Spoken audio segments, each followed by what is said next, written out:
Hey guys, what is up? Necro Gaming here, bringing you today a new video about For Honor.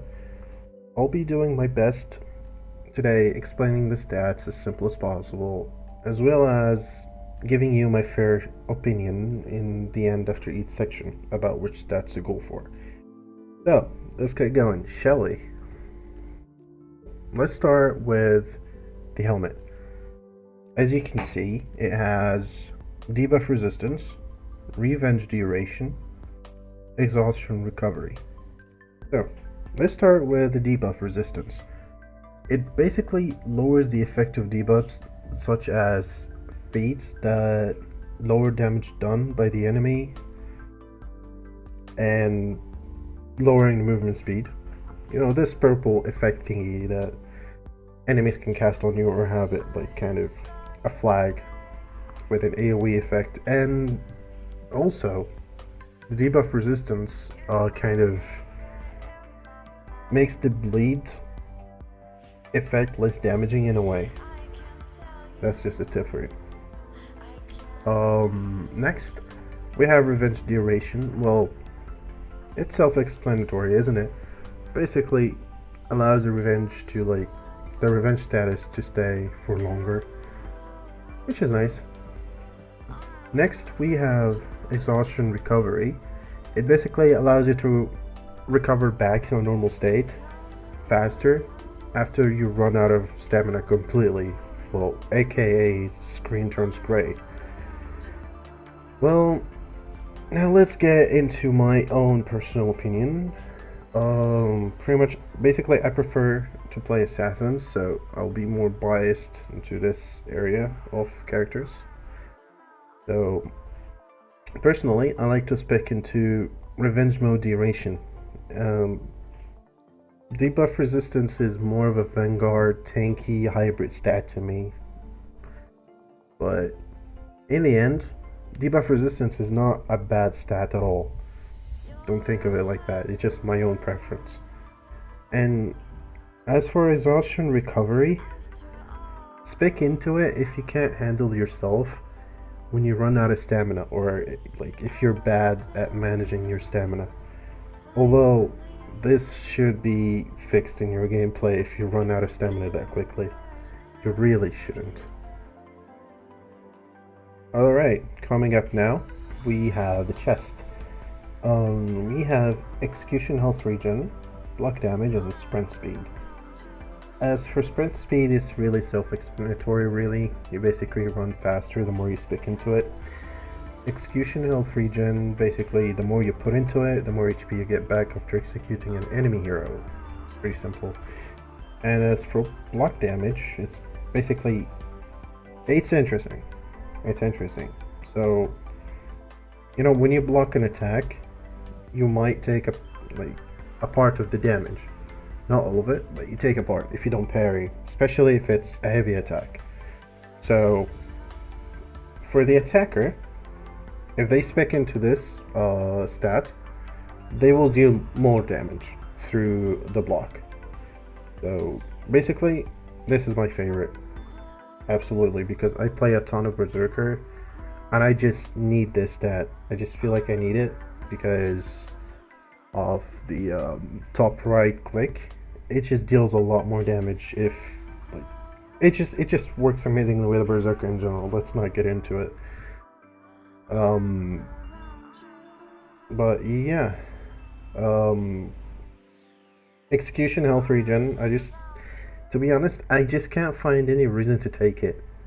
It's way too risky, but it has the potential to keep you running for longer if you want to go for that, really, if you want to go for executing people. But just remember that it's risky, and I don't think I would rather lose sprint speed or block damage for it. I don't think so. And as for sprint speed, it's a really nice stat, but I don't see it working outside the environment of Dominion or skirmishes or like deathmatch in general. I play a lot of duels and brawls, so I might really keep another piece of gear that takes a lot of sprint speed. So like if I'm going into Dominion or a deathmatch, I would like switch between block damage, gear, piece of gear, and sprint speed, piece of gear. It's just my idea. You can try that out and tell me if that makes any sense or if it works or not. Alright, now we will get into arms. Arms have block damage resistance, revive speed, and stamina regen. Basically, revive speed is self-explanatory really. It basically revives people faster. Stamina regen is also self-explanatory. You recover stamina faster the more you stick into it. Block damage resistance, it's basically the opposite of block damage. This is the spec which allows you to take less damage when you block. You know, the percentage that you take when you're blocking, you take less of that. If that makes any sense. Well, I have explained it before. And now, my personal preference, I'm going for stamina regen, which makes more sense for assassins really, especially Berserker. Revive speed is just weird, but it might become a thing in competitive play if there will be a supporting role or something like that. Block damage resistance, I would go for that if I'm playing something like Lowbringer or Warlord or Conqueror or something of that sort. Assassins don't really block that often to make use of it. And now for the main weapon, which is the simplest section of all. We basically have attack, defense, and stamina cost reduction.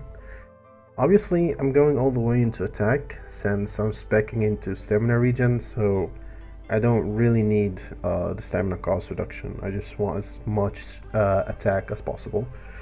So by sacrificing defense, that's gonna allow me to be more offensive, but also more of a glass cannon. But hey, who cares? Enemies have to die faster, right? Coming up next, we have the health / shaft / whatever of that counterpart. The stats we have here are feats cooldown reduction, revenge mode defense, and revenge gained by defense.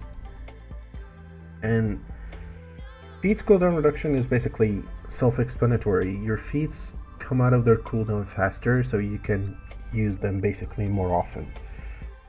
Next we have revenge mode defense. Basically, the more you put into this stat, the less damage you take while you are in revenge mode.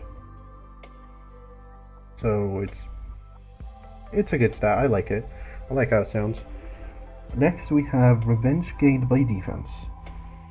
This is like the confusing part. Revenge mode defense and revenge gained by defense. It can get a little bit confusing here for some. Basically, this stat awards you more revenge charge when you block attacks. So revenge mode defense, you take less damage while you're in revenge. Revenge gained by defense, the more you defend, the faster you get into revenge stance or status, if that makes any sense. So in this case, for assassins, I would go for revenge mode defense, since assassins don't really have that much HP to stay up that long to defend themselves. And basically for feats cooldown reduction, I just don't like it. I don't know why, but I just don't like it. I don't think I'll be using it outside any of like if I'm in a competition or in a team or something, maybe it can be used in that instance, but going solo like that or playing with a couple of friends, I don't really recommend it. It just doesn't make any sense compared to the other stats that we're comparing it to. And now, for the last section, the secondary weapon / guard / anything of that counterpart. The stats we have are throw distance, revenge mode attack, and revenge gained by injury. Throw distance is self-explanatory. The distance of the throw is increased, simple. Revenge mode attack, basically you deal more damage while you're in revenge mode. Revenge gained by injury, is basically the more you spec into this stat, the faster you refill your revenge meter when you get hit by an enemy hero. So basically an injury is when you try to block an attack and you fail and it hits you. That's basically an injury. It's direct hit. So now into the stats that I prefer personally. As for me, the choice here is narrowed to only 2 stats. Either revenge mode attack or revenge gained by injury. In this case I would go for revenge mode attack, since it allows me to deal a ton more damage while in revenge mode. Although, if you're not a glass cannon spec, I would advise you to go to spec into revenge gained by injury, since in this case you'll be able to withstand the hits coming your way, even if you miss some blocks or something.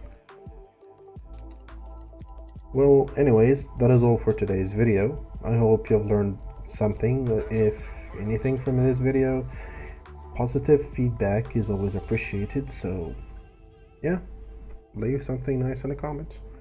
Leave a like, subscribe for more, and I'll see you in the next video. Peace.